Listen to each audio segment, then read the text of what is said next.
In this video, we're going to look at using a standalone encoder to live stream to multiple destinations on the web.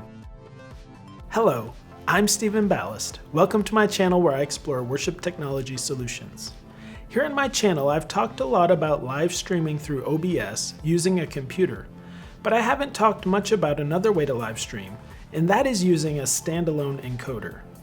To understand the difference, let's take a quick look at the components of any live streaming system. First, any live streaming video system is going to have some sort of video source.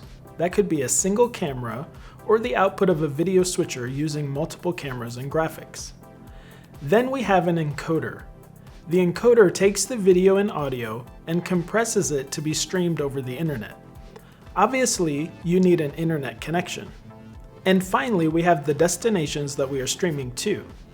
In a nutshell, any live streaming system will be made up of these components in some form or another. It's really common to have the encoder piece being a computer, with a video interface device bringing the video and audio in, and then running software like OBS, vMix, or Wirecast to do the encoding. I have a lot of videos that focus on this method because it's a quick and economical way to begin live streaming. Most people have access to a computer of some sort already that they can use, and video interface devices are pretty reasonably priced. But there can also be drawbacks to this approach. The software is complex, there are a lot of settings that need to be configured.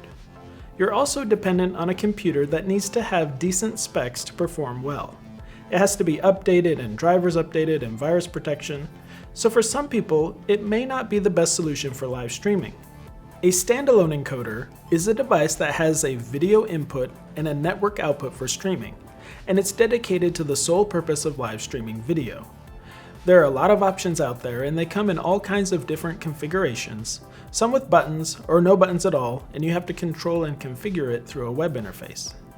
In this video, I'm going to show you how to live stream with this YoloBox, which I think is a good option for a standalone encoder, because not only is it really simple to use and get your stream up and working quickly without a lot of fuss and configuration, which is unlike some other standalone encoders, which pretty much make you do the same work you would have done on a computer just through a web interface. The YoloBox, with its touchscreen operation, is really easy to work with, and it does a lot of things for you.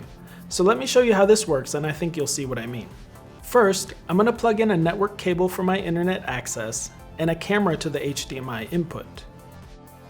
The first time you power up, you need to register an account with an email address. They will email you a verification code that you enter into the box, and then you create a password, and from then on you'll be using that account on the box unless you tell it to log out. This is what we'll see when we first power up. To begin a live stream, we tap the red plus button down here and give the live stream a name. This name will be the title that people will see for your live stream on social media. That creates this thumbnail here for the stream. Tap that to go into the streaming interface, and here's where the magic really starts to happen. You should see your camera source already coming in, and if you haven't set up any streaming destinations previously, under platforms here on the right, you'll have a list of destinations with a link button next to it. So let's link YouTube first. Tap the link button, and it's going to take you to a Chrome browser. Tap Accept and Continue. All you need to do is log in with your email address and password that you used for your YouTube account. If you have more than one YouTube account associated with that email, select the YouTube account you want to stream to, and it should give you a little green success checkmark. Tap the X at the top left, and you should see your YouTube account listed. Go back, and now in our streaming interface, we'll see a slider switch next to our YouTube account. And so if I wanted to stream to YouTube now, I'll tap that to enable it, and it asks me if I want the stream to be private, unlisted, or public. Usually you'll go ahead and select public, and then done, and now we're ready to stream to YouTube. So that quickly from power up to configuration, I'm ready to start streaming. But before I start to stream, let's configure some of the other destinations first to see how that works. For Facebook, tap the link button and log in to your Facebook account. Now you'll need to give YOLO Live permission to post on your account, and then again we get the green success button. Now back in the streaming interface, when we enable Facebook, we need to select a few things to get the stream to show up where we want it. If you just want it to go to your personal account's timeline, leave this set to timeline. But I would imagine most people are wanting it to go to their church's page. So you'll need to be an administrator account for that page, and you'll be able to see the pages you manage listed here. Select the page you want to stream to, and tap Done.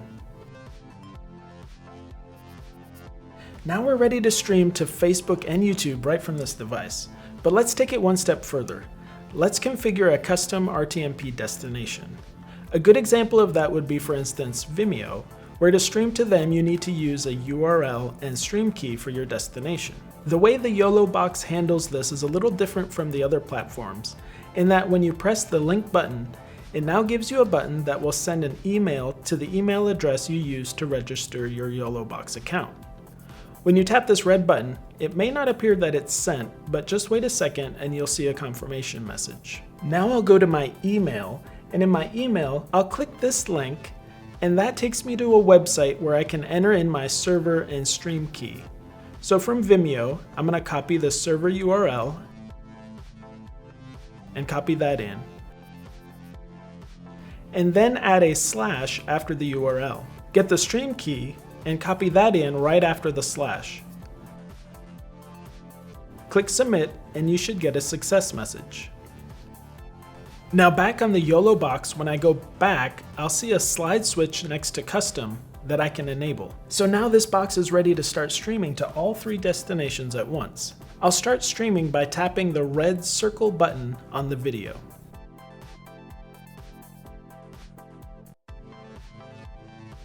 So now let's head over to YouTube and look for our stream.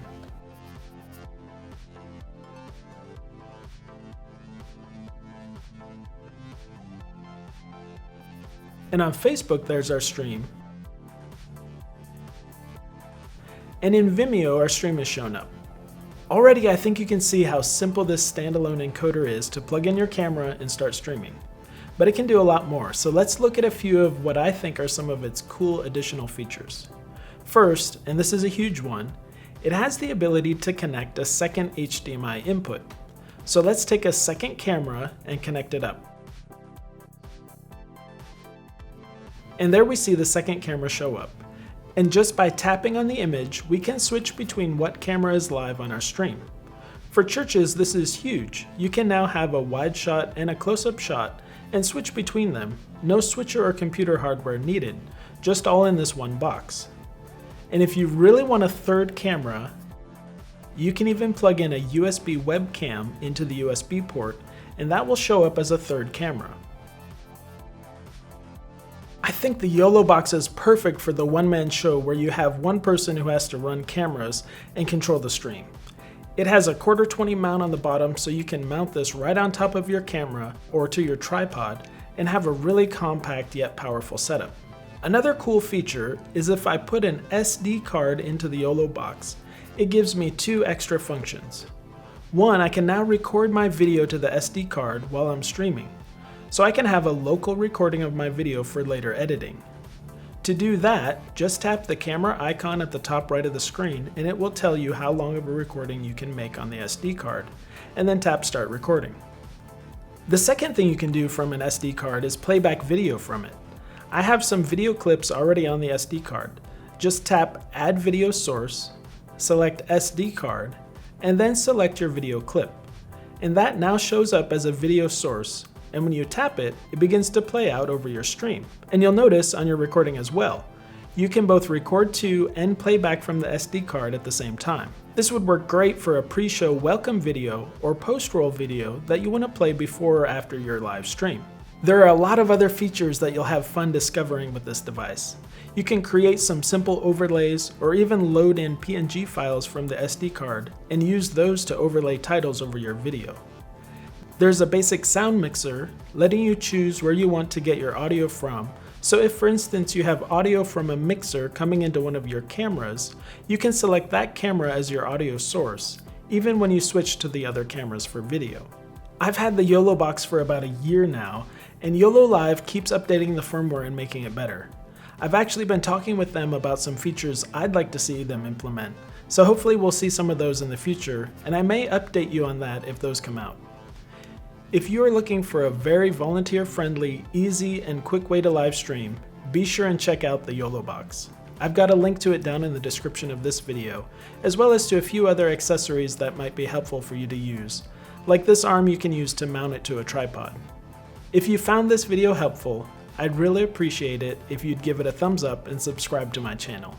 I know a lot of churches are wading in deep to live streaming right now, and so I'm hoping to make some videos over the next few months that I think will help you improve the quality of what you're doing, and challenge you to take your live stream to the next level. Until next time, bye.